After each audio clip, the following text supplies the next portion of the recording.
Okay, we finally got rain, which is a first in a little while. It's been pretty dry, so that's great. But rescued another EG3500, so now I have two of these. Just a quick overview. I have no idea what the X's mean, and looks like missing a 20 amp fuse. So electrically, it's looking like it's gonna need a little work. This was looks like somebody had a rental and was left in the barn.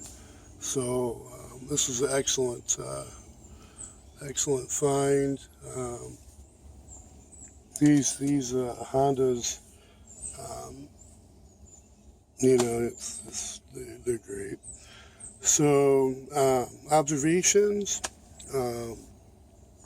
the oil was a little high it seemed, but I don't know, it might be a little leaning, maybe a little slope in the patio, or I found with the fuel was on, it didn't smell like gas, but always makes me nervous. I'll probably change the oil because I'm guessing that's a little high. That might be gas is in.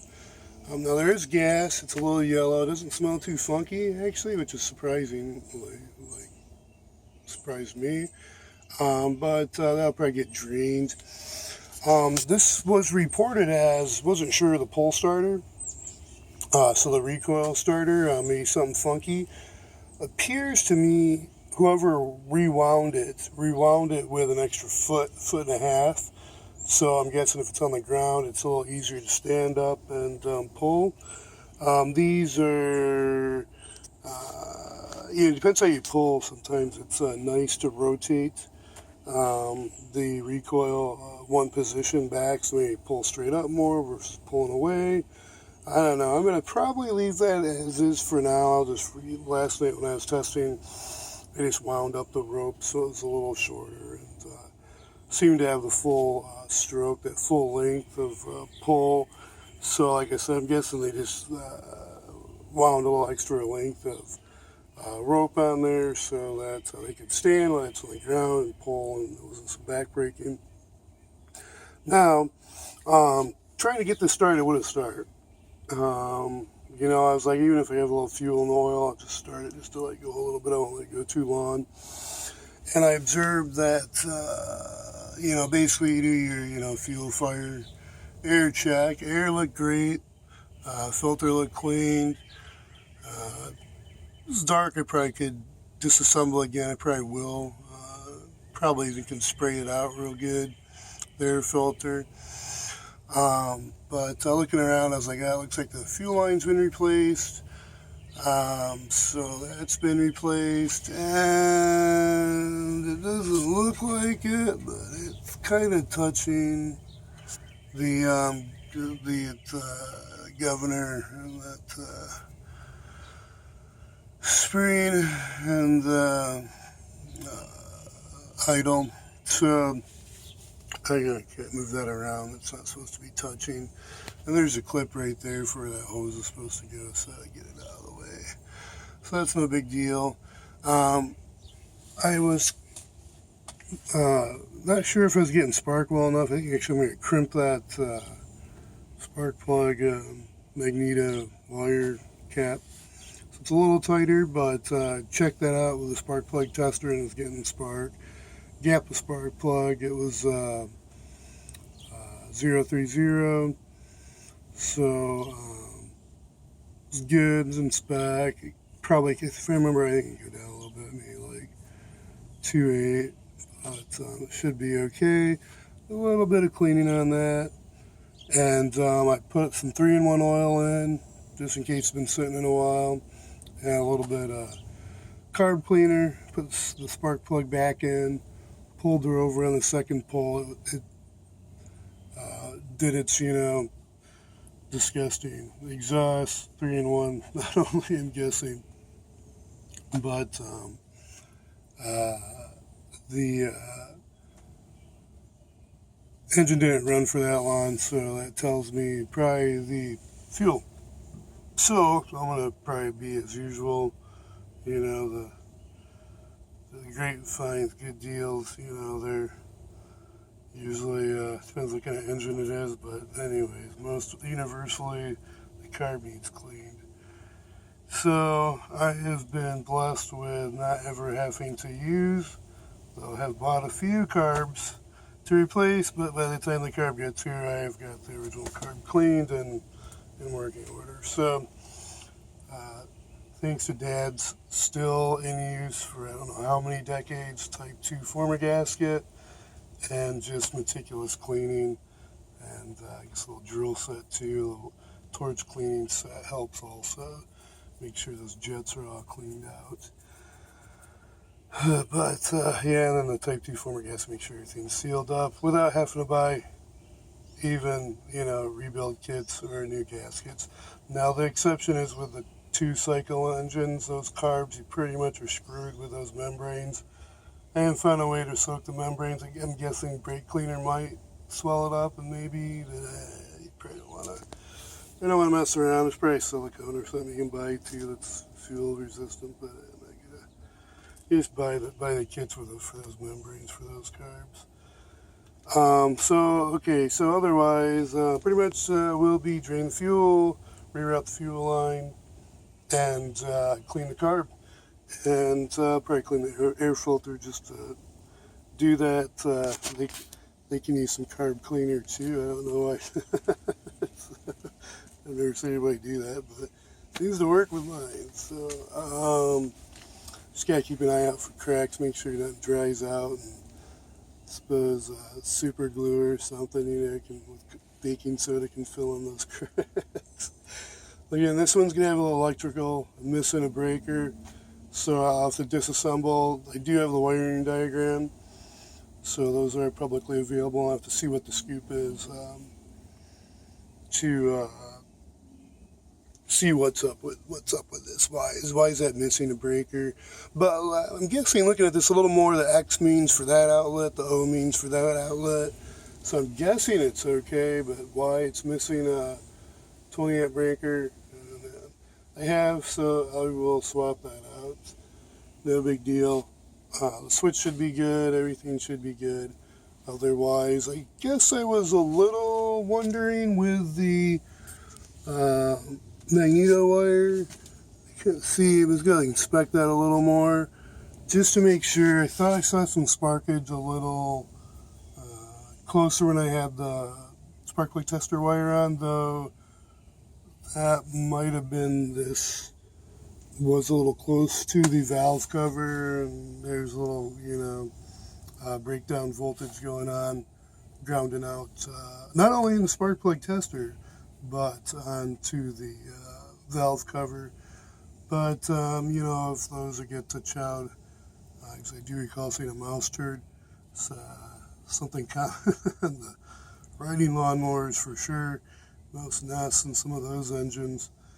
Sometimes you get the chewed up magneto wire, and those probably need to be replaced, but you could probably put a hose on it. You want to make sure you have a good dielectric, so you could probably run silicone, self-sealing tape that's got a pretty high voltage rating, or a hose of some sort could be put. You put a hose over it, should be okay.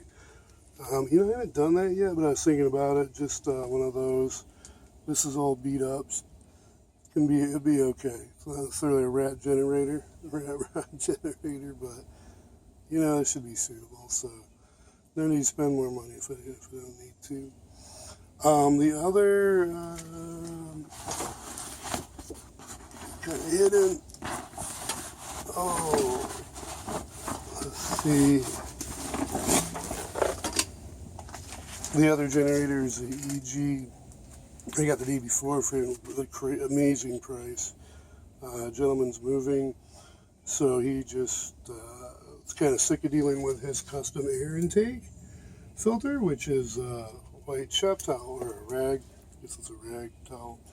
And he said otherwise works great. This is my first L-head Honda engine in general and generator. But said everything worked good. He's going to fire it up. I was like, don't worry about it. I trust you. Been pretty good with faith-based investments, and for $35, that's just like, It's my first dial head. Even if it doesn't work, it'll be fun to disassemble. Or if it's not a rebuild, just tear it down. It'd be a rebuild, because why not? These things are so, like any other engine, unless the cylinder wall scored super bad and you can't hone it out, it's not that expensive getting new pistons and rings, so, it's not too complicated. L heads are a little bit more of a pain. You might need special tools, and a little more grinding involved to adjust. I don't know the Hondas. I do know the Briggs. It's a little more chore. And might need replacement, I guess, if you grind too much. But yeah, this is a EG2200Z, so it's kind of just an amazing price find. And this one's light, not a backbreaker. The 3500's the EG3500's a little more of a backbreaker. But yeah, so it's sitting on top of a $25 Predator, that's just crazy amazing price find. Though sometimes people want stuff moved, and it's like stuff's free. You show up for one thing, they're like, hey, whatever you can fit in your truck, just get it out of here, because kind of like the EG3500 runner, guys that own their rental houses, they'll leave it on the street, they have their guys, they get guys that liquidate stuff, come out and get, so, it happens. Says it's the logic of the timing, but some call it luck, whatever. Good project finds. And then also hidden under is the Ryobi. It's my first GCV 190.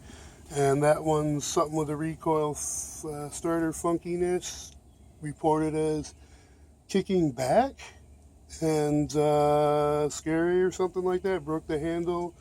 So I'm assuming it's a recoil starter, needs to be removed, cleaned up real good. Something might be catching and causing issues. That does happen.